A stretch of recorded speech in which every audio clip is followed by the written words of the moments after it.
un mariage financé avec le sang d'un assassinat, un cercle de généraux déchiré entre l'opportunisme et la loyauté. Au Burkina Faso, la cupidité a bouleversé le destin d'un pays et sauvé un président à la toute dernière minute. Le 3 janvier 2026, le pays a vacillé au bord du chaos. Une tentative de coup d'État, méticuleusement préparée, a été déjouée dans la toute dernière heure. Mais ce n'est pas seulement l'histoire d'un affrontement entre un chef d'État et des putschistes. Ce jour-là, la fracture d'une nation tout entière s'est révélée. Une vieille garde déterminée à préserver ses privilèges face à une jeunesse prête à tout renverser. Le complot n'a pas échoué à cause de la loyauté ni du sens du devoir. Il a sombré sous le poids de la corruption la plus ordinaire.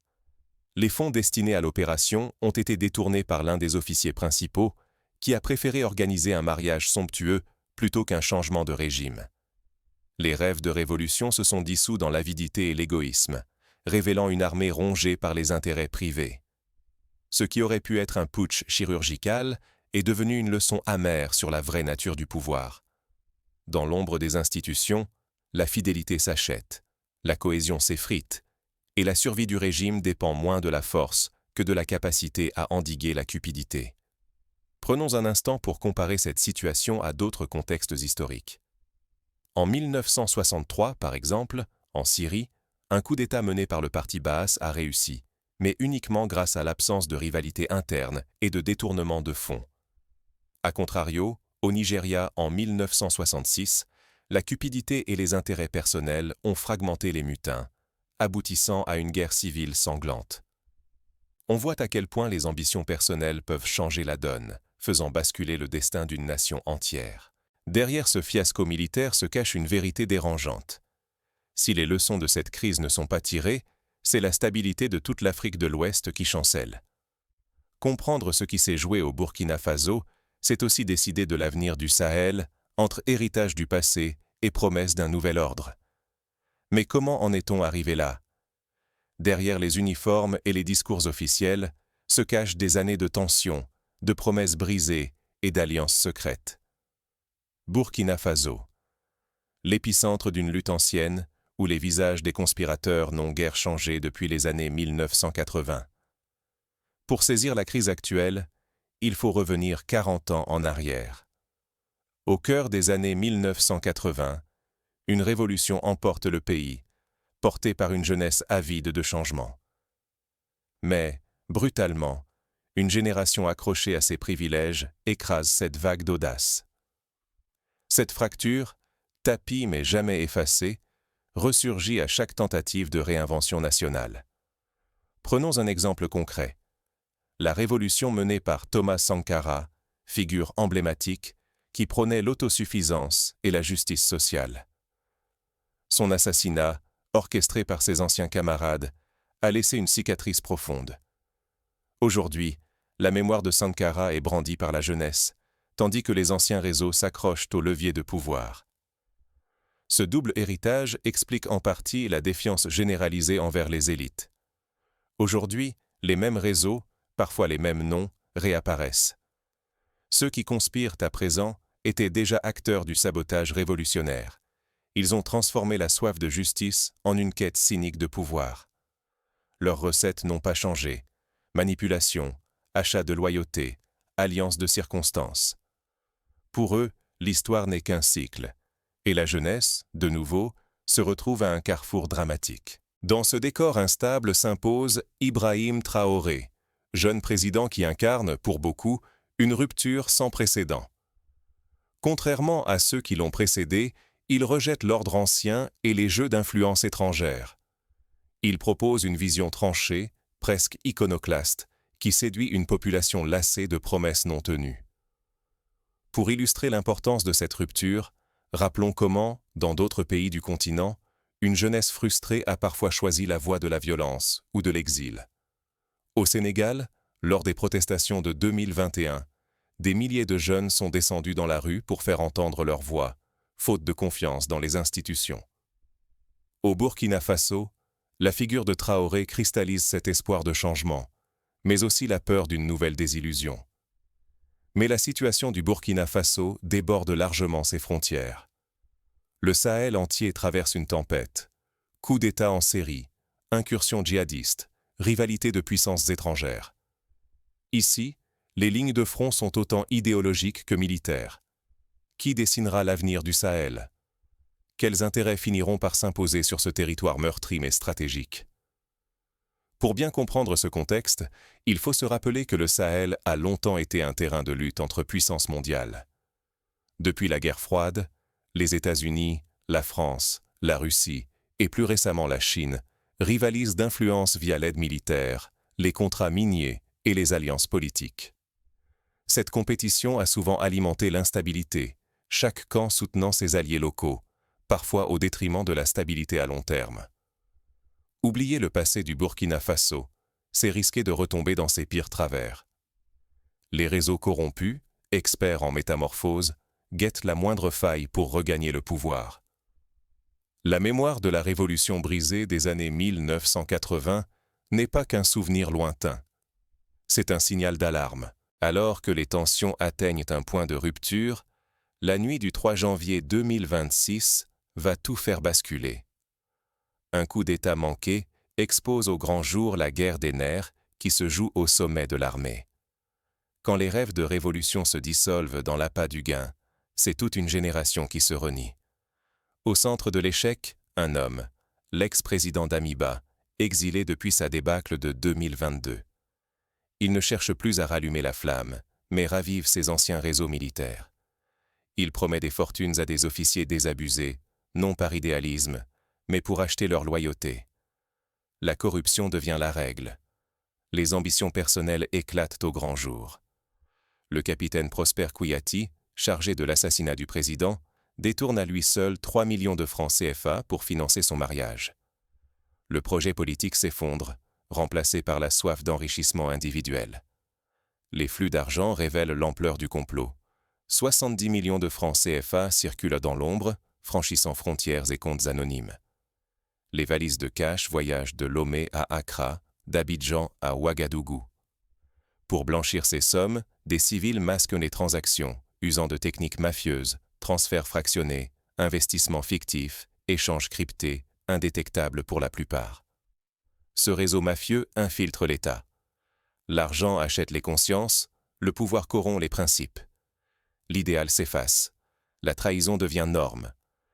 Ce n'est plus la chute d'un homme, mais celle d'une institution minée de l'intérieur. Pour illustrer ce point, souvenons-nous du scandale des Panama Papers en 2016, où des politiciens et hommes d'affaires du monde entier ont été révélés comme utilisateurs de sociétés offshore pour dissimuler des fonds. Ce type de mécanisme, bien que sophistiqué, trouve un écho dans les méthodes utilisées par les mutins burkinabés. Anonymat, dissimulation, complicité de banques étrangères. C'est ce genre de pratique qui sape la confiance et affaiblit l'État. Ici, l'affrontement n'est plus idéologique. La survie de l'État se joue dans cette guerre de l'ombre, où la loyauté s'achète au plus offrant. Quand la corruption gangrène l'armée, c'est la stabilité du Burkina Faso et du Sahel qui vacille. Mais comment un coup aussi bien financé, aussi solidement structuré, a-t-il pu s'effondrer si brutalement? Pour comprendre ce retournement fulgurant, il faut remonter au cœur du dispositif, là où les failles humaines, plus que les armes, ont tout fait basculer. Un piège tendu sous couvert de crise, une armée purgée en direct. C'est ainsi que, dans l'ombre, le complot s'est effondré, révélant la fracture d'une génération et le vrai visage du pouvoir au Burkina Faso. Dès les premiers signes d'instabilité, les services burkinabés ont agi sans hésiter. Leurs agents infiltrent les réseaux suspects, accumulent preuves et témoignages, jusqu'à cartographier toute la chaîne. Aucun transfert d'argent, aucune réunion clandestine n'échappe à leur surveillance. Pour donner un exemple concret, lors d'une opération de filature à Ouagadougou, les services de renseignement ont suivi un officier jusqu'à une villa discrète du quartier Ouaga 2000. Là, ils ont enregistré une conversation où furent évoquées les sommes à distribuer, les noms des cibles et les lieux de rendez-vous pour la remise des armes. Cette surveillance, digne des meilleurs romans d'espionnage, a permis de déjouer l'opération avant qu'elle n'atteigne son point critique. Le président Ibrahim Traoré, lucide face aux menaces, sait lire entre les lignes. Par des messages codés, Il lance l'alerte à ses proches. Lorsqu'il évoque la hiver noire, les initiés comprennent. Le piège est prêt, la prudence est de mise. Les jours précédant le 3 janvier, la tension monte. Les forces de l'ordre interceptent des conversations, reconstituent les déplacements suspects, déjouent les transferts d'armes. Plusieurs arrestations clés surviennent juste avant l'heure du coup. Les complices tombent, incapables de masquer leur implication. La mécanique du complot s'enraye. Chaque capture expose de nouvelles failles, met à nu les trahisons internes, révèle la faiblesse d'un réseau rongé par la cupidité. Le sergent-chef Salo Yalego, arrêté alors qu'il transporte des armes et des sacs remplis de billets, incarne la loyauté vendue aux plus offrants. L'interrogatoire de Yalego lève le voile sur la soif de profit de ses pairs. D'autres confessions suivent. On découvre des détournements d'argent. Certains préfèrent organiser leur mariage ou investir dans leurs affaires plutôt que de financer le coup. L'idéologie s'efface. L'appât du gain domine. Cette vague d'aveux déclenche un effet domino. Les arrestations se multiplient, démantelant le schéma. Le complot se délite, abandonnant une génération de putschistes isolés, sans stratégie ni soutien. Pour Ibrahim Traoré, la victoire est double. Il s'impose comme le chef qui a su anticiper et neutraliser la menace sans effusion de sang. Il profite de l'instant pour renforcer son pouvoir. L'armée est purgée, l'entourage épuré, les anciens alliés compromis écartés sans ménagement. Mais l'onde de choc franchit les frontières.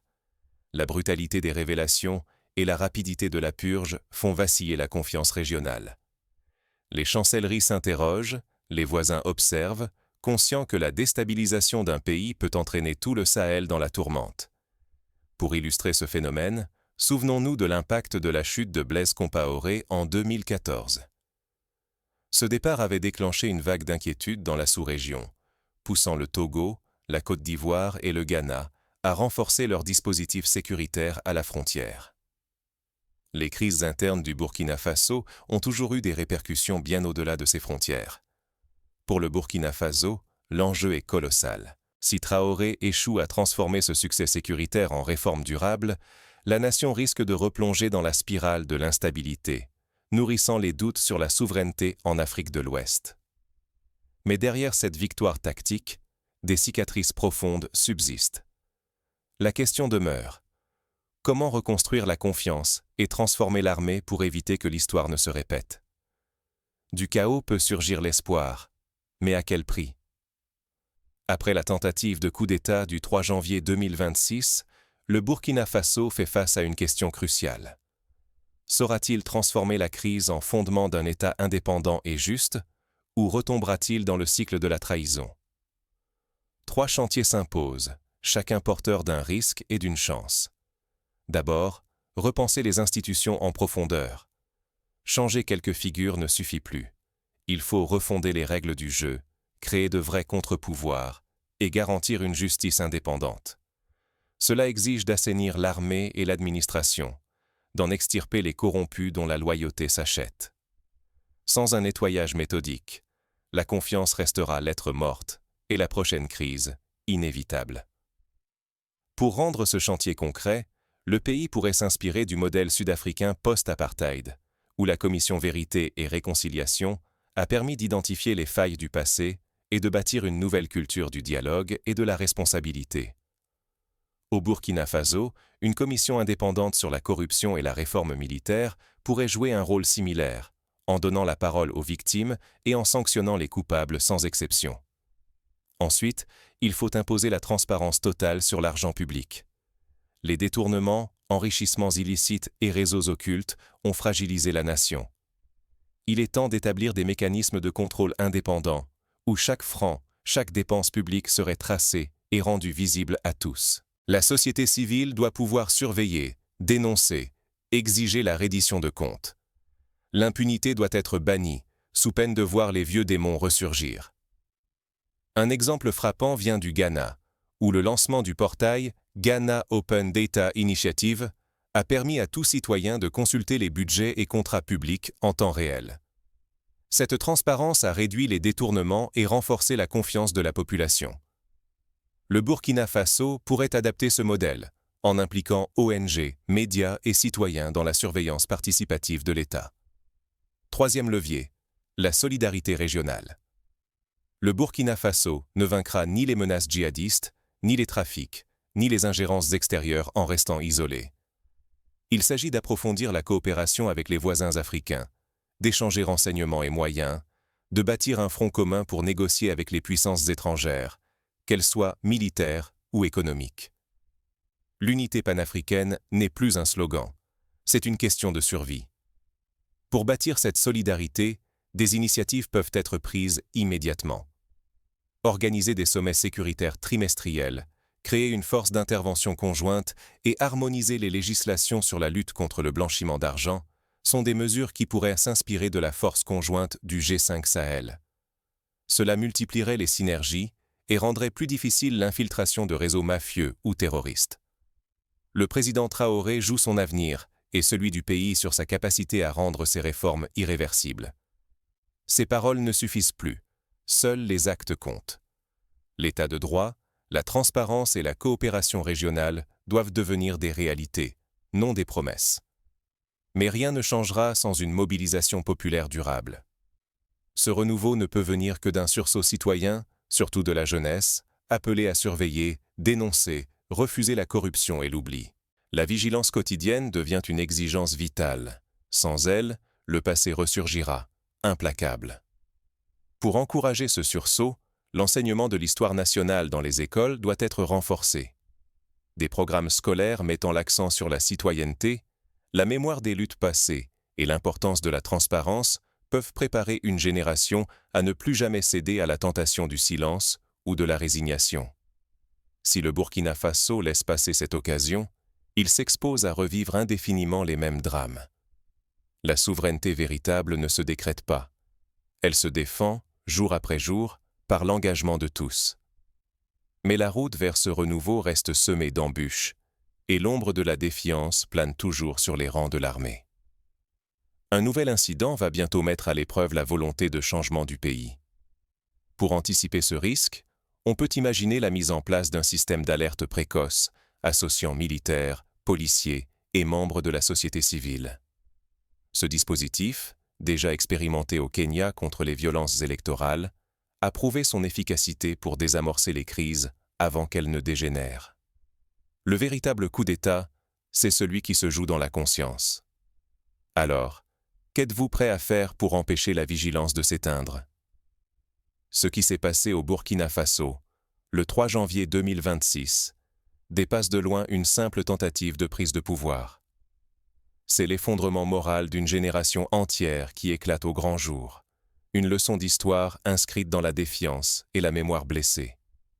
Ici, l'échec du complot n'est pas le fruit de la force militaire, mais celui d'une ambition pervertie, incapable d'aller au-delà de la corruption et des intérêts égoïstes. Nous avons vu les réseaux de l'ombre, nourris par des décennies de secrets et d'opportunisme, tenter de précipiter la nation dans le chaos. À la place de conviction, ce sont les promesses de postes et les sacs de billets qui ont guidé les comploteurs. La révolution des années 1980, trahie puis ensevelie, tente de renaître sans idéal, animée par une soif de pouvoir vidée de sens collectif. Mais ceci ne concerne pas seulement les militaires ou les politiciens. C'est un miroir tendu à la société entière. Lorsque la vigilance s'émousse, lorsque la justice vacille, il ne faut que quelques hommes corrompus pour ramener la nuit. Si la lucidité s'endort de nouveau, les réseaux souterrains ressurgiront, ensevelissant tout espoir de renouveau durable. Pourtant, la crise laisse une fissure. Elle rappelle que la stabilité ne repose ni sur des discours, ni sur l'état d'urgence, mais sur l'engagement de chacun à refuser la compromission, à exiger des comptes, à combattre la corruption sans relâche. L'heure n'est plus au slogan, mais à l'action concrète et lucide de tous, pour que l'histoire ne se répète pas, même sous d'autres masques. Pour avancer, chaque citoyen peut jouer un rôle, aussi modeste soit-il. Participer à des associations de lutte contre la corruption, exiger la transparence des élus locaux, signaler les abus via des plateformes sécurisées. Autant de gestes qui, accumulés, bâtissent une société plus résiliente. L'exemple du Botswana, régulièrement cité pour la probité de son administration, montre que même un petit pays peut inverser la tendance avec la volonté populaire et des institutions fortes. Rien n'est encore décidé. Le combat pour la souveraineté et la dignité du Sahel se gagne dans les petites victoires de chaque jour, dans la vigilance constante. Chaque citoyen possède une part de la clé. Dénoncer, questionner, refuser le silence complice. Plus que jamais, le choix du futur modèle de société appartient à nous tous. Et si demain, d'autres tentations de putsch surgissaient?